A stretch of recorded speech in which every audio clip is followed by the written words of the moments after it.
US Encircles Venezuela, Military Movements and Impacts on Latin America. Welcome to the channel Geopolitics Update. Monday, November 3, 2025. On November 1, 2025, international media outlets reported on military movements involving the United States and Venezuela. According to the Miami Herald, President Donald Trump allegedly ordered the Pentagon to intensify operations in the Caribbean over the weekend. Reports from Venezuelan newspapers, such as El Tiempo, pointed to failures in the GPS system across Venezuelan territory. The disruptions coincided with U.S. military exercises in the region. A bulletin from the International Civil Aviation Organization, issued on October 31, warned of risks to air safety due to signal failures.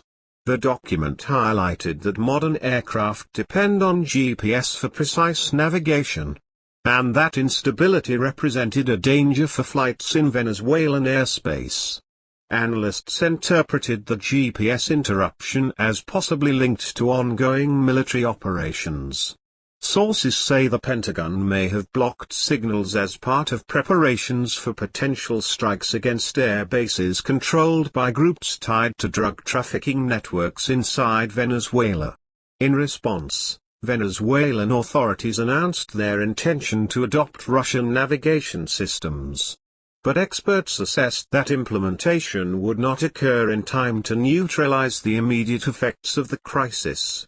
Satellite images released by the press showed U.S. naval vessels positioned in strategic areas of the Caribbean, awaiting the arrival of the aircraft carrier Gerald Ford.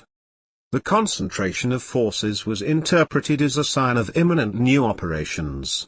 According to the Washington Post, Nicolas Maduro sent a letter to Russian President Vladimir Putin requesting missiles, radars, and modernized aircraft.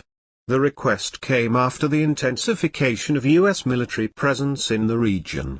The same outlet reported that Maduro threatened to strip citizenship from Venezuelans who supported any potential foreign intervention. The Wall Street Journal reported that the United States had already identified military targets in Venezuela.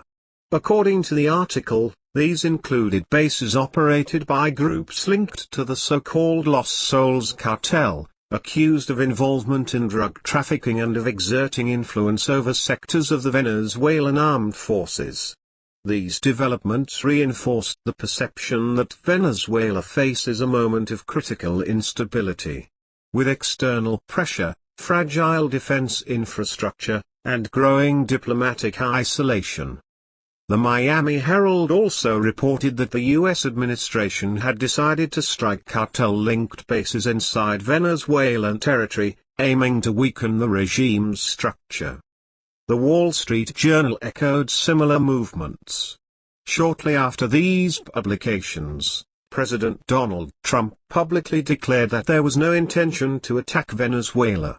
But analysts recalled, in June, before the bombing of nuclear facilities in Iran, Trump had made similar statements, saying the country had 2 weeks to negotiate. 2 days later, B-2 aircraft were already flying over Iranian airspace. Newsweek added that Venezuela's current situation was worsened by the GPS failure, which compromised the ability of military aircraft to take off and also affected civilian services dependent on the technology, such as transport apps. The signal disruption was interpreted as part of a broader U.S. military strategy. Meanwhile, regional political instability gained new elements. In Chile, elections were scheduled for November 16, with polls showing an advantage for right-wing candidates. In Bolivia, the right had already won after more than 2 decades of leftist dominance. This scenario could isolate socialist-aligned governments in the region, such as those of Gustavo Petro in Colombia and Luis Inácio Lula da Silva in Brazil. The fall of Venezuela would have a direct impact on illicit networks. Security reports indicated that clandestinely manufactured weapons, including Russian model rifles produced in Venezuela, had been found in police operations in Rio de Janeiro. The connection between Brazilian criminal groups and Venezuelan suppliers was considered a risk factor for regional security. Experts assessed that if Venezuela lost its ability to sustain these networks, there would be a significant weakening of the armed logistics of criminal organizations across Latin America. Recent surveys indicate that public perception of security in Brazil has a direct impact on the political landscape. A poll by Atlas Intel, released in Rio de Janeiro, showed that 67% of the population supported operations conducted by Governor Claudio Castro. Analysts interpreted this result as reflecting the erosion of political sectors associated with defending criminal groups. In the regional context, the possible fall of Nicolas Maduro's government in Venezuela is seen as a weakening factor for other socialist-aligned governments in Latin America. Bolivia has already undergone a political shift, and Venezuelan instability could also affect Colombia and Cuba. Reports indicated that the GPS blockade in Venezuela compromised the country's air defense capability. This measure was said to aim at weakening military bases and preparing the ground for potential U.S. airstrikes. Military sources indicated that U.S. naval vessels were already positioned in the Caribbean, awaiting the arrival of the aircraft carrier Gerald Ford. Venezuelan opposition groups were reportedly organizing internally to take advantage of any external offensive. Political leaders such as Maria Corina Machado had already called on supporters to mobilize in previous months. The situation also had repercussions in Cuba, which faces an energy crisis and depends on Venezuelan financial support. Analysts assessed that Maduro's fall could accelerate Cuba's economic collapse. In Colombia, President Gustavo Petro's government faced low popularity, which could worsen if regional balance shifted. Press sources reported that U.S. forces were positioned in Puerto Rico, Trinidad and Tobago, and various points in the Caribbean, conducting blockade operations against drug trafficking vessels. Airspace in some areas had already been closed, reinforcing the perception that an offensive could occur at any moment. The situation in Venezuela remained critical amid the concentration of U.S. military forces in the Caribbean. Reports indicated that warships were already stationed in strategic areas, awaiting the arrival of the Gerald Ford. The GPS blockade in Venezuelan territory compromised air defense capacity and increased the vulnerability of local military bases. Press sources reported that the United States had identified specific targets, including facilities controlled by groups linked to the Los Soles cartel. The strategy pointed to airstrikes and missile launches from the coast, aiming to weaken the regime's military infrastructure. Venezuelan opposition groups were said to be prepared to act in parallel with any external offensive. Political leaders had already called on supporters to organize, and analysts assessed that Maduro's fall would have immediate repercussions in countries such as Cuba and Colombia.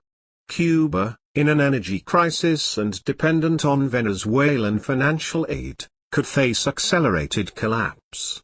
In Colombia, Gustavo Petro's government, already facing low popularity, could become even more fragile. U.S. military presence also extended to Puerto Rico, Trinidad and Tobago, and other areas of the Caribbean, reinforcing the strategic encirclement. The closure of airspace and intensification of military exercises suggested that an offensive could occur in the short term.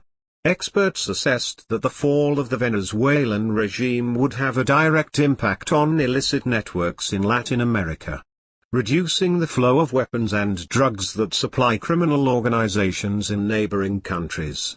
The scenario pointed to a possible regional reconfiguration, with political, economic, and security effects across the continent. What once seemed like just another localized crisis now reveals itself as part of a much larger theater, where every piece is moved in the shadows.